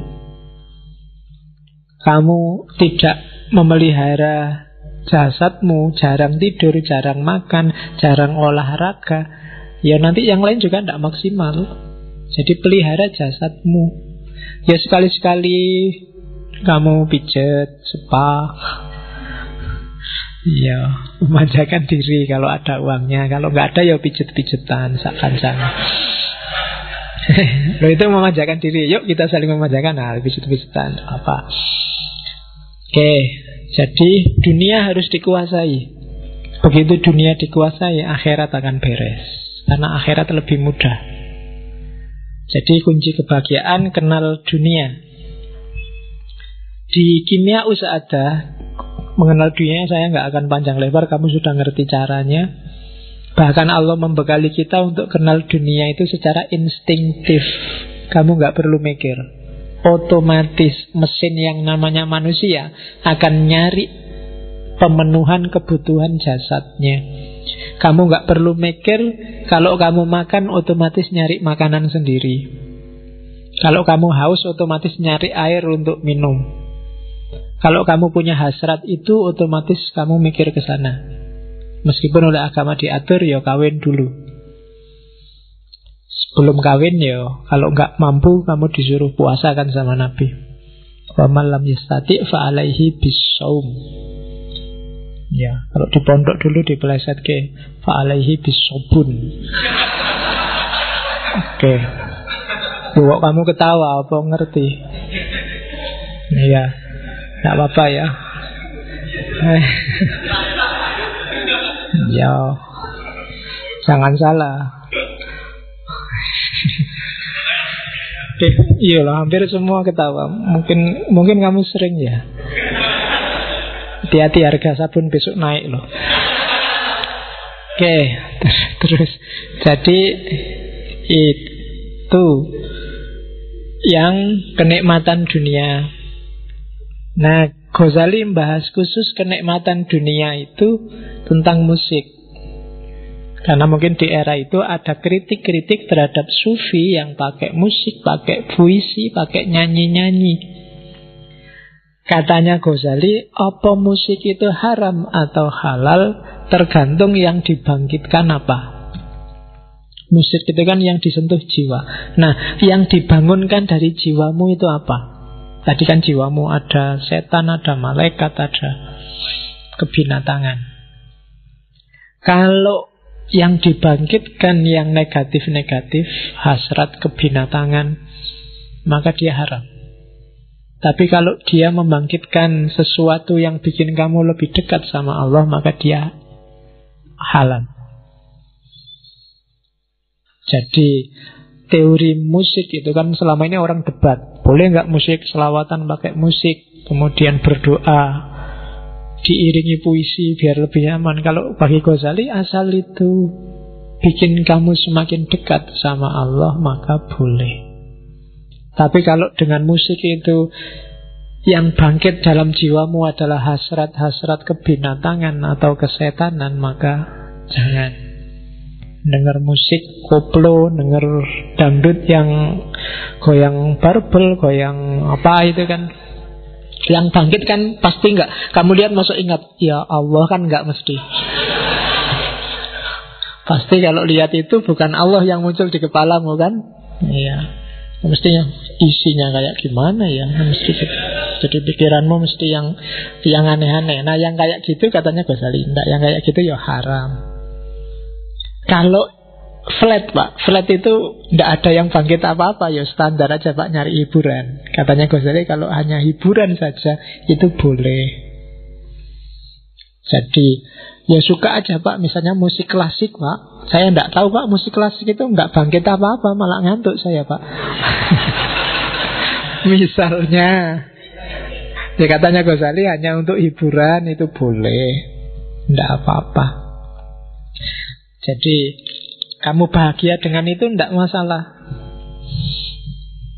Katanya Ghazali, ya jangan dikritik lah para sufi yang pakai tari, pakai musik, pakai lagu, itu alami kok. Katanya Ghazali, bahkan unta pun kadang-kadang bisa dipengaruhi dengan musik, dengan lagu. Orang perang aja kadang-kadang pakai tabu-tabuan itu biar semakin semangat. Berarti jiwa bisa dipengaruhi oleh musik, oleh tarian.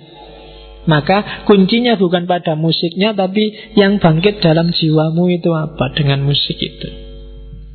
Nah, itu teorinya Ghazali. Terus katanya Ghazali, cuma hati-hati ya kalau syair-syair yang ada kata-katanya.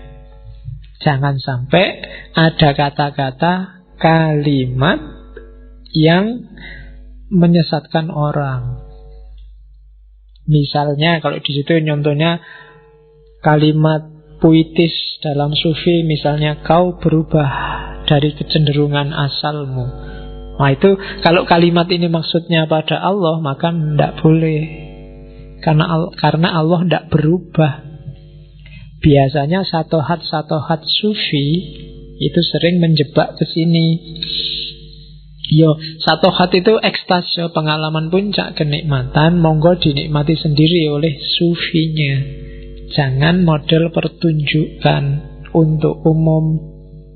Karena kalau dipertunjukkan untuk umum sering jadi masalah, katanya Ghazali. Bisa bikin orang sesat dan menyesatkan. Maka musik boleh, tari-tarian boleh, diambil unsur hiburannya saja juga boleh. Cuma kalau ada kalimat-kalimat yang menjebak, hati-hati. Nah, itu teorinya Ghazali. Jadi tidak apa-apa kalian suka musik, suka selawatan, suka lagu dangdut atau lagu rock. Yang tidak boleh lagu yang tidak pakai rock. Ya kan, kalau nggak pakai rock ya jangan, nanti gawat. Karena yang bangkit tidak cuma jempolnya, tapi juga jempol yang lain ikut bangkit, bisa gawat. Oke, terus kejarlah juga kebahagiaan dalam muhasabah dan zikir di Kimia Sa'adah.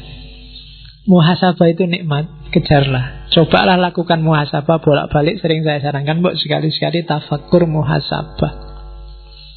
Muhasabah itu menghisap dirimu sendiri sebelum besok kamu dihisap. Levelmu level mana? Syukur-syukur kamu jajal ya, 1 bulan ini belilah buku, terus nyanyi malaikat rokib sama atid. Tulislah, kalau mau tidur, hari ini tadi kira-kira aku punya dosa apa ya? Tulis, bisa. Itu bahan untuk muhasabah. Kok bisa ya aku memakai punya dosa kayak gitu ya? Jangan-jangan aku ini sudah itu. Tadi ngobrolku kebanyakan ya, akhirnya salah ngomong, jangan-jangan temanku sakit hati, ditulis. Tadi aku seharian gak ngapa-ngapain, cuma ngurusi HP, terus mendelengi HP, terus itu tulis, dan seterusnya. Itu muhasabah namanya. Itu yang tak tulis di situ, contoh sampelnya muhasabah dari Kimia Sa'adah. Wahai jiwaku, tujuan hidupmu hanya satu. Meski sedetik, saat yang telah lewat tak akan bisa dikembalikan. Karena dalam perbendaharaan Allah, bagian nafasmu sudah ditentukan, tak bisa ditambah atau dikurangi. Saat kehidupanmu telah berakhir, tak ada lagi laku batin yang dapat kau jalani. Karena itu, apa yang bisa kau kerjakan, kerjakanlah sekarang. Garaplah skripsimu, tesismu, tugasmu sekarang. Lelayo, waktunya nggak bisa balik. Jadi nggak bisa kamu nunggu 4 tahun kok terus ditulis lulus 2 tahun. Tetap ditulis 4 tahun, waktunya nggak bisa balik. Jadi kerjakanlah. Perlakukanlah hari ini layaknya hidupmu telah habis, dan hari yang akan kau jalani hanyalah bonus yang dianugerahkan Allah yang Maha Rahim. Jadi meskipun belum dapat surat peringatan, anggap saja sudah mau di DO.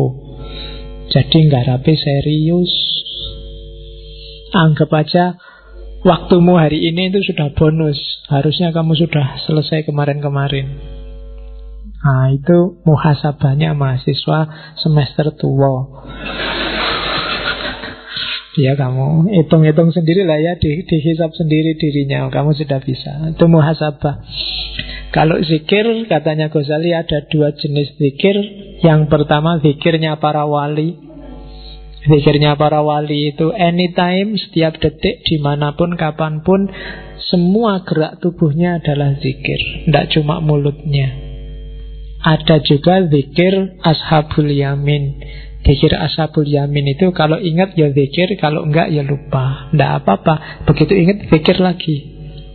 Tapi terus sibuk apa, lupa lagi, ingat lagi, tidak apa-apa. Orang kayak gini masih sangat baik, namanya ashabul yamin. Yang jelek adalah orang yang melupakan zikir atau secara sengaja memang tidak mau berzikir.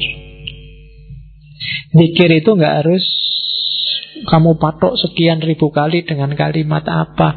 Yang penting hatimu merasa bahwa ada Allah yang selalu mengawasimu, Allah yang hadir selalu dalam hidupmu. Terus rasakan itu. Orang yang makomnya wali itu sudah merasa tiap hari jejer sama Allah. Jadi otomatis seluruh gerak tubuhnya itu gerak tubuh yang berzikir. Jadi itu 2 jenis zikir. Kita mungkin masih di makom yang kedua, atau minimal kita harus ada di situ. Begitu kita sibuk apa, Allah lupa, kelupaan. Tapi tiba-tiba, oh iya, aku kan harus Allah, balik lagi ke Allah. Nanti sibuk lagi mikir, apalagi harus balik. Jadi terus bolak-balik gitu, tidak apa-apa. Paling tidak yang semacam itu namanya ashabul yamin. Dan Ghazali juga ngomong kebahagiaan perkawinan. Saya nggak bisa ngomong banyak yang tentang ini. Bukan kamu baca sendiri, tapi kamu alami sendiri besok. Bagaimana kebahagiaan perkawinan. Cuma yang tak tulis di situ yang ketiga itu, Ghazali punya kriteria sendiri. Besok kalau nyari istri apa nyari suami, yang pertama perhatikan akhlaknya. Kalau di hadis itu kan agamanya. Cuma katanya Ghazali jangan salah, yang dimaksud agama itu bukan yang rajin tahajud atau yang tiap hari puasa, tapi terutama dari agamanya lihatlah akhlaknya. Karena kadang-kadang ibadah formalnya bagus, akhlaknya jelek, perilaku sehari-harinya rusak, menyusahkan orang lain. Saiful Jamil itu puasa Senin Kemis, sholat tahajud. Jadi habis sholat tahajud, asistennya mau dibangunin sholat subuh, kok yo cuma pakai celana pendek. Kejadian lah itu. Jadi akhlaknya tidak beres, meskipun ibadah formalnya beres. Maka pertama-tama lihatlah akhlaknya. Syukur-syukur akhlaknya nyambung sama ibadah formalnya. Ngajari orang untuk sholat itu lebih mudah daripada ngajari orang untuk jujur, untuk sabar, untuk tekun. Jadi katanya Ghazali yang pertama akhlaknya. Begitu akhlaknya rusak, maka agama juga akan cepat sekali rusaknya.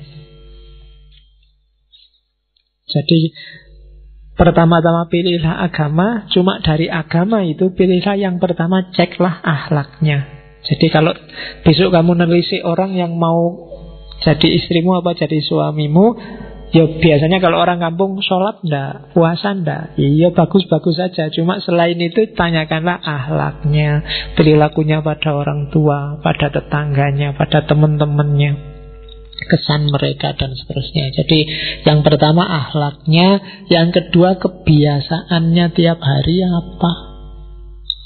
Itu menentukan loh.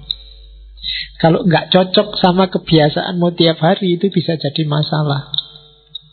Kalau malam Pak, saya sukanya tidur habis isya sampai subuh. Jangan nyari istri atau suami yang kalau malam nggak pernah tidur, tahajud terus misalnya habis itu alamat itu wis. Mesti rame. Ya kan, ya kecuali kamu bisa ngajari suamimu, istrimu, ya mas tahajud, ya tahajud. Cuma ya karena sudah punya istri, ya sujudnya agak lama kalau tahajud. Ya, harus bisa ngajari. Tabiat harus menyesuaikan. Yang ketiga, kecantikan. Paling tidak menurutmu ya. Ya kan, cantik, tidak cakep, itu kan sifatnya agak subjektif. Maka begitu kamu ngelamar seseorang, kesanmu harus ada bahwa dia cantik, bahwa dia cakep, entah dilihat dari bagian mananya. Pokoknya harus ada itunya. Kalau enggak ya kamu tersiksa sampai mati. Kawin tidak ada bagus-bagusnya sama sekali. Abot itu wes. Jadi paling tidak harus ada kerenteknya bahwa wah, meskipun orang lain dulu kok mau kayak gitu, apa-apa, yang penting kamu sendiri merasa bahwa dia ada unsur cakepnya, entah dilihat dari belakang apa dari atas. Oke, terus yang keempat sama Ghazali dibahas juga tuntutan mahar. Mahar itu katanya Ghazali jangan mau terlalu mahal, mesti di belakang jadi masalah, atau terlalu murah juga akan jadi masalah. Sekarang kan murah, kamu bondo 20.000 beli Quran sama sajadah, atau nunggu dikasih sajadah temanmu yang habis umroh kan sah sudah. Ya kan, itu terlalu murah. Oke, dulu saya punya teman itu masih kuliah sudah nikah. Maharnya seperangkat alat sholat. Cuma karena sebelum ijab itu diajak ngobrol sama KUA-nya, sekolahnya di mana? Sekolahnya di IAIN. Waktu ijab kabul dia salah, harusnya seperangkat alat sholat, keliru seperangkat alat sekolah. Dibayar tunai. Enak kalau seperangkat alat sekolah kan, pensil, pulpen itu. Oke. Ya, dan yang terakhir, boleh juga memperhatikan keturunan. Oke, kuncinya bahagia kayak tadi ya, membereskan nafsu sama amarah. Hasilnya nafsu sama amarah itu akhlak yang mulia. Untuk akhlak mulia katanya Ghazali, jalannya ada 3. bisa dipaksa, bisa dibiasakan, bisa dengan cara tafakkur. Ada orang yang mikir tidak bisa, dilatih nggak bisa, atau tidak mau, maka harus dipaksa. Jujur itu kalau memang susah sekali ngelatih orang jujur, dipaksa. Mungkin dibikin undang-undang, dibikin hukum, barang siapa nggak jujur dihukum. Itu paksaan. Karena manusia itu mudah ketipu. Maka untuk bisa bahagia, taklukkan dirimu, dan hasilnya menaklukkan diri, itu akhlak mulia. Untuk membentuk akhlak mulia, paksalah. Atau seandainya unsur paksanya kurang kuat, biasakan. Pak, saya biasanya bohong ya Pak, ya pelan-pelan, jujur dikit-dikit. Pak, saya sholat malam itu berat ya Pak, yo habis isya, pelan-pelan, nanti lama-lama terbiasa. Biasakan aja. Karena manusia itu tidak ada sesuatu yang ringan apa berat kecuali dia sudah dibiasakan. Kalau dibiasakan yang berat bisa jadi ringan. Kalau nggak terbiasa, ringan pun jadi berat luar biasa. Sholat duha misalnya, itu kan ringan. Pagi kamu nganggur, tidak ada apa-apa. Tapi kalau nggak dibiasakan juga rasanya sangat berat. Jadi biasakan. Dan yang terakhir, untuk lebih memudahkan pembiasaan, akalmu harus setuju. Untuk akalmu setuju, tafakkur, mikir. Dan untuk belajar mikir yang benar, kamu harus ngerti filsafat. Ya, makanya kamu ada ngaji filsafat.